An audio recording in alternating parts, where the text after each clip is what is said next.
गुजराती रामीमाली समाज के बिजलपुर अध्यक्ष शंकरलाल चौहान ने गर्व के साथ कहा, हमारे समाज में किसी भी तरह की कुरीति नहीं है।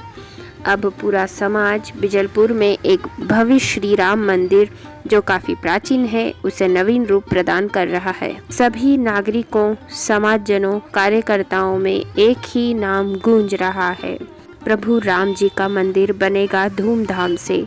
शंकरलाल जी वर्ल्ड एक्सप्रेस के प्रधान संपादक राजकुमार हंस से चर्चा कर रहे थे। इस रोचक मुलाकात का ब्यौरा इस प्रकार है। वर्ल्ड एक्सप्रेस चैनल में समस्त दर्शकों का हार्दिक अभिनंदन। सामाजिक क्रांति होना चाहिए और भारत में हो भी रही है, पर यह तब संभव है जबकि मीडिया समाज की जागृति के लिए आगे आए। वर्ल्ड एक्सप्रेस अभिनंदन करता है हमारे शंकरलाल जी चौहान जी हमारे बीच में हैं, जो बिजलपुर रहते हैं और श्री गुजराती रामीमाली समाज के यहाँ के आप अध्यक्ष हैं। काफ़ी दिनों से अच्छा कार्य कर रहे हैं, उनसे लेने जा रहे हैं हम साक्षात्कार। ये साक्षात्कार आपको काफ़ी रुचिकर लगेगा और रचना धर्मिता को आगे बढ़ाएगा। स्वागत है आपका। नमस्कार। आपसे पहला प्रश्न ये है कि आप समाज में कब से अध्यक्ष हैं? मैं 2016 से यहाँ का समाज अध्यक्ष हूँ। उसके पहले मैं देवी इंग्लिश विद्यालय में सर्विस करते हुए 2017 में मैं वहाँ से सेवानिवृत्त हुआ। उसके बाद से मैं लगातार अभी तक यहाँ का अध्यक्ष हूँ। कितने सदस्य हैं यहाँ पे, कितने परिवार हैं आपके समाज में? यहाँ लगभग क्या रजिस्टर्ड मतलब 156 सदस्य यहाँ पे रजिस्टर्ड हैं पूरे बिजलपुर के ही। आपके कार्यकाल में क्या क्या कार्य हुए, क्या बताना चाहेंगे आप वर्ल्ड मीडिया को? वर्ल्ड मीडिया को मैं ये बताना चाहूँगा कि मेरे रहते हुए मेरे पहले भी काफ़ी काम हुए हैं, अच्छे काम हुए हैं। धर्मशाला हुआ, मंदिर, कुछ और भी छोटे मोटे काम हुए हैं। और मेरे कार्यकाल में सबसे बड़ा तो एक काम हमने वहाँ धर्मशाला वो बनाया, 100 बाई 100 का एक टीन शेड है, जो कि वहाँ बारिश के मौसम में भी जब कोई कार्यक्रम वगैरह होता था तो वहाँ बड़ी दिक्कत आती थी। तो वो टीन शेड बनने से वहाँ बहुत सुविधा हो गई और इवन कि बाहर के लोग भी वहाँ कार्यक्रम करना पसंद करते हैं। तो इससे समाज की आमदनी में बढ़ोतरी हुई है, वहाँ समाज की आमदनी बढ़ गई है। हम आपको बधाई देते हैं। हमें यह भी जानकारी है कि यहाँ पर राम मंदिर बनने जा रहा है और वह राम मंदिर कैसा होगा, उसका बजट कितना होगा और कार्य कहाँ तक हुआ है, क्या बताना चाहेंगे? इसके बारे में मैं आपको एक संक्षिप्त जानकारी देना चाहूँगा कि अभी हमने जून 2022 में जून 2023 में इसका भूमि पूजन किया मंदिर का जी। और जून से ही लगातार अभी तक काम चल रहा है और हमने 2 महीने के अंदर मंदिर की छत डाल दी है और उसका काम लगातार चल रहा है। और उसके लिए करीब हमारा बजट जो है 1 से 1.5 करोड़ के बीच में उसका बजट है। और हमारा ये ऐसा मतलब सोच है कि हम 2024 में से जो अयोध्या में राम मंदिर बनने जा रहा है ना, उसी साल हम इसको हमारी एक हम यहाँ प्राण प्रतिष्ठा करके इस मंदिर का हम शुभारंभ करना चाहेंगे। इसी हमारा प्रयास है। आपको अग्रिम बधाई। वर्ल्ड मीडिया द्वारा बहुत अच्छा आप कार्य कर रहे हैं। राम मंदिर यहाँ पर बन रहा है। जैसे मध्य प्रदेश सरकार मदद करती है, अच्छे मंदिरों को अपना संरक्षण देती है, धार्मिक स्थलों को भी संरक्षण देती है, तो आप क्या सरकार से अपेक्षा करेंगे कि सरकार आपको आर्थिक मदद इस कार्य के लिए करे? ठीक है, सरकार हमें आसानी से कोई मदद कर सकती है तो हम स्वीकार है, हम सच स्वीकार है, हमें कोई दिक्कत नहीं है। सरकार का तो काम ही है मंदिर को, इनको समाज को, इनको आगे बढ़ाना। अगर उनमें उनका कुछ सहयोग रहेगा तो हम उनका स्वागत करते हैं। कितना पुराना मंदिर है ये श्री राम मंदिर आपका बिजलपुर में, जिसकी अपन चर्चा कर रहे हैं? इसके बारे में तो मैं आपको एक मतलब पूरी एक वो तो पक्की जानकारी तो नहीं कि कितना पुराना है, पर जहाँ तक लोग जो हमारे बुजुर्ग हैं, बड़े हैं, जो उनका ये कहना है कि लगभग 100 साल पुराना तो है ही है, उससे ज़्यादा भी हो सकता है, पर 100 साल तो इसको हमको देखते हुए जो पुराने लोग हैं उनका ये तो 100 साल पुराना तो है ही। पूरे लकड़ी का बना था और काफ़ी जीर्ण शीर्ण हो गया था। वैसे हम लोगों ने एक दिन बैठ के चर्चा करी, मीटिंग करी, सब पूरे समाज की मीटिंग बुलाई। उसमें सबसे ये जानकारी ली कि भाई अपना मंदिर इस तरह से हो रहा है, तो इसको अपन बनाना चाहें तो आप लोगों की सबकी स्वीकृति है, आप करेंगे, अपन इसको खर्चा भी लगेगा इसमें, तो अपन करने में सक्षम हैं। तो सभी लोगों ने एक स्वर में उसका जवाब दिया कि अब दूसरे काम अपन पेंडिंग करेंगे, दूसरा काम कुछ नहीं करेंगे। जब तक मंदिर नहीं बनता है, जब तक अपने को सिर्फ एक ही काम रहेगा कि मंदिर बनाओ। तो उसमें सभी प्रति घर मतलब समाज के हर सदस्य अपना तन मन धन से इसमें सहयोग दे रहा है और काम ठीक चल रहा है, अच्छा चल रहा है। समाज के मध्य प्रदेश के अध्यक्ष और इंदौर के अध्यक्ष कौन है? प्रदेश अध्यक्ष तो हमारे श्री नारायण जी यादव हैं, जो हसोला निवासी हैं, और उनके कार्यकाल में भी बहुत अच्छे काम हुए हैं। छात्रावास का निर्माण चल रहा है यहाँ अपने केट रोड पे, एक छात्रावास बन रहा है माली समाज का। केट वहाँ एक छात्रावास बन रहा है। ओंकारेश्वर में धर्मशाला भी वहाँ बन चुकी है। उज्जैन में नरसिंहघाट धर्मशाला भी है, वहाँ भी काफ़ी अच्छी धर्मशाला है। इसके पूर्व जो अध्यक्ष थे यादवलाल चौहान, उनके द्वारा भी बहुत अच्छे काम किए गए। आज ये उनकी ही सब देन है कि ये जो कार्यक्रम जो आगे बढ़ रहे हैं, उनके द्वारा जो पौधे लगाए गए थे वो पौधे अब आगे बढ़कर फल फूलने लगे हैं। एक प्रश्न आपसे, और आप सक्रिय रूप से कार्य कर रहे हैं। हम भगवान से प्रार्थना करते हैं कि बिजलपुर में भगवान राम जी का मंदिर बने धूमधाम से। ये अपेक्षा करते हैं कि मंदिर का निर्माण कार्य पूरा हो, सरकार आपकी मदद करे, और हम मध्य प्रदेश के मुख्यमंत्री जी से भी आग्रह करेंगे, शिवराज सिंह चौहान जी जो काफ़ी संवेदनशील हैं, वो इस आवाज़ की ओर ध्यान दें। ये प्रश्न हम एक और कर रहे थे कि आपके समाज में कुछ सामाजिक कुरीतियाँ भी होंगी, और नहीं हो तो बहुत अच्छा, तो क्या बताना चाहेंगे? दहेज या शादी नहीं हो पाती हो, गरीबी, और गरीबी भी एक बहुत बड़ी प्रॉब्लम है, बेरोजगारी, क्या बताना चाहेंगे? आपने बहुत अच्छा प्रश्न किया है सर। ये मैं इसका जवाब बहुत संक्षिप्त में देना चाहूँगा कि कुरीतियाँ तो समाज में हमारे यहाँ कुछ भी ऐसा कोई नहीं कि कोई उससे कोई किसी को, परिवार को, बच्चों को, लड़कों को कोई परेशानी आती है, ऐसी कोई कुरीतियाँ नहीं। समाज में गरीब अमीर सभी तरह के बच्चे हैं, सभी तरह के परिवार हैं। सभी के बच्चों को शादी विवाह में कोई तकलीफ नहीं आती है। बड़ा पैसे वाला भी परिवार है तो गरीब की बालिका लड़के लाना पसंद करेगा। अगर वो परिवार अच्छा है, लड़की अच्छी है, तो उसको शादी में कोई परेशानी नहीं आती है। दहेज प्रथा तो हमारे यहाँ बिल्कुल है ही नहीं है, कहूँगा मैं आपको। दहेज प्रथा का प्रचलन चलन है ही नहीं।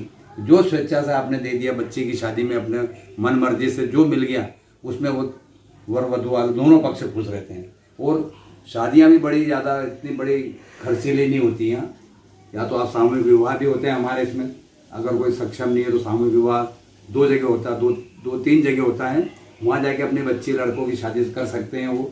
और मान लो आप सक्षम हैं, अपने पास गए, तो आप अलग से अपने बच्चों की शादी करिए, आप कोई दिक्कत नहीं। बढ़िया दीजिए है।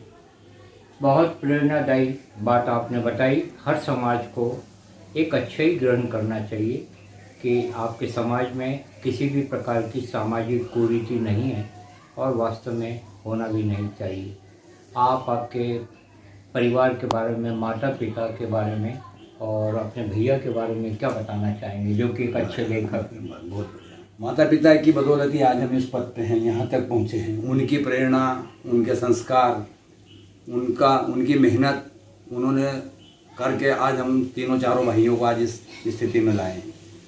बड़े भैया हैं ये, इनको आप जानते ही हैं। बढ़िया लेखन का कार्य इनका चल रहा है। होलकर कॉलेज से सेवानिवृत्त हुए हैं जी, और इनका हमेशा हम पे सब वरदस्त रहता ही है। कोई दिक्कत परेशानी हो तो हमें फ़ोन लगा के पूछते हैं, सब ठीक ठाक है। मैं यहाँ रहता हूँ, ये वहाँ रहते हैं, फिर भी रोज़ हमसे तो एक दो दिन में बात हो जाती है कि ठीक ठाक है सब।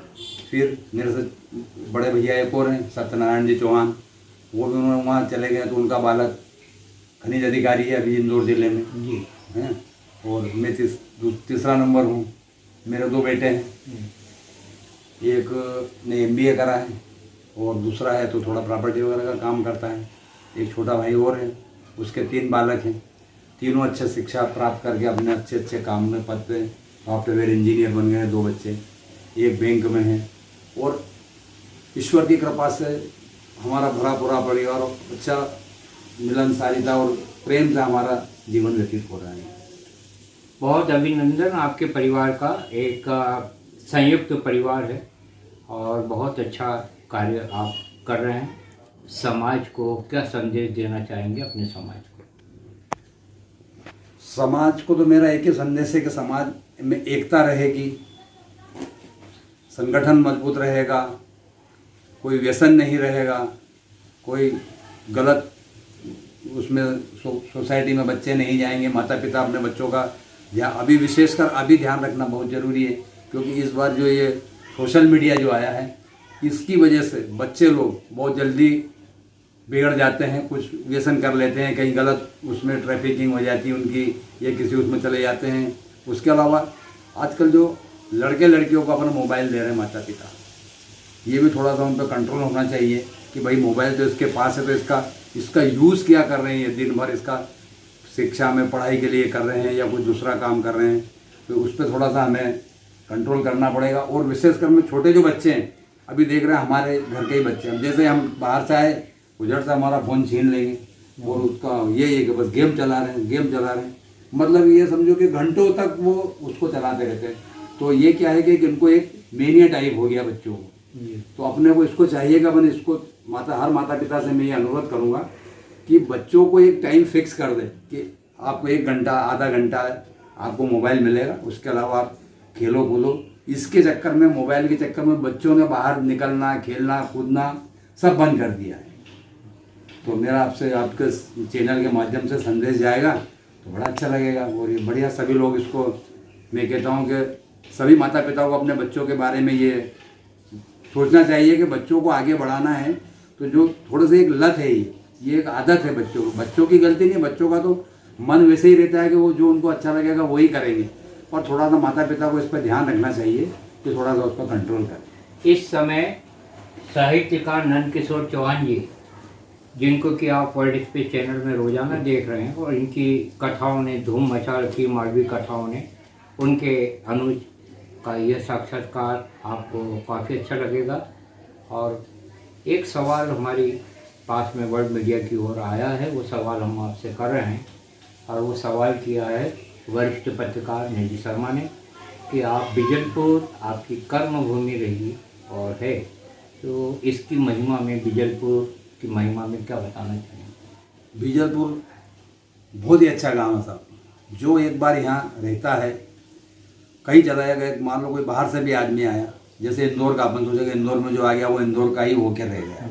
वैसे इस गांव की ये खासियत है कि इतना अच्छा गांव है कि इतना करीब 8-10 हज़ार जनसंख्या, यहाँ कभी कोई झगड़े दंगे फसाद कोई कुछ ऐसा कभी आज तक नहीं हुआ है। इतने साल हो गए हमें देखते सो, न कोई किस तरह का सांप्रदायिक कभी कुछ दंगे हुए या कुछ पारिवारिक कोई झगड़े हुए कि उसमें इतना कुछ ज़्यादा कुछ हो गया, ऐसा कुछ नहीं। इतने परिवार है, दो समुदाय है, खाती समाज, माली समाज और भी दूसरे, पर कभी हमारे यहाँ इस तरह का सामुदायिक विवाद या जातिगत कभी आज तक कोई विवाद नहीं हुआ इस गांव में। और एक दूसरे इतने प्रेम से रहते हैं, वो समझते ही नहीं कि आप माली और हम खाती हैं। उन्होंने कहा नहीं, अपन एक ही हैं, अपन सब एक ही समाज के, एक गांव में रहते हैं ना अपन, कोई अपना अलग नहीं है, हम खाती है ना माली। यहाँ मंदिर बना, उनने ये सुझाव दिया कि यार आप बनाते, दो मंदिर बन गए, ये तीसरा मंदिर ये था, तो बोले ये बनाओ आप। तो उनका कहना ये था कि आप ये क्यों सोचते हो कि मालियों का मंदिर है, ये अपने गांव का मंदिर है। क्या बात, ये अपने गांव का मंदिर है, ये ऐसा मत सोचो आप कि आप माली और आपका मंदिर है, तो आप मंदिर बनाओ और हम सब साथ हैं आपके, हम आपके इसके साथ में। भगवान का काम ये, ना हमारा है ना आपका है, ईश्वर का काम है। और ईश्वर हम सबको सद्बुद्धि देगा, काम कराने वाला ईश्वर है। हम क्या है, करने कराने वाला तो वही है। तो बोले आप ये काम करो। तो उन लोगों ने हमको इतना प्रोत्साहित किया इस काम में सभी ने कि हमको, यानी कि कोई ये अभी तक कोई समस्या नहीं है मंदिर के बारे में। इतना बढ़िया काम, स्मूथ काम चल रहा है, इतना शांतिपूर्वक और बहुत बढ़िया है। डोल 11 पर अपनी खबरों में, खोजी खबरों में, वर्ल्ड एक्सप्रेस में हम बता चुके हैं कि बिजलपुर एक आदर्श गांव है। यहाँ पर खाती समाज और माली समाज की बहुत संयुक्त एकता है। एक खूबसूरत गांव में हम अभिनंदन कर रहे हैं हमारे नंदकिशोर जी का और उनके अनुज का। और ये साक्षात्कार आपको दिखा रहे हैं, ये साक्षात्कार आपको काफ़ी अच्छा लगेगा। आप इससे कुछ सीखिए और आदर्श ग्रहण कीजिए, बताइए ये साक्षात्कार आपको कैसा लगा। धन्यवाद। जय भारत, जय मजदूरी। बहुत बहुत धन्यवाद।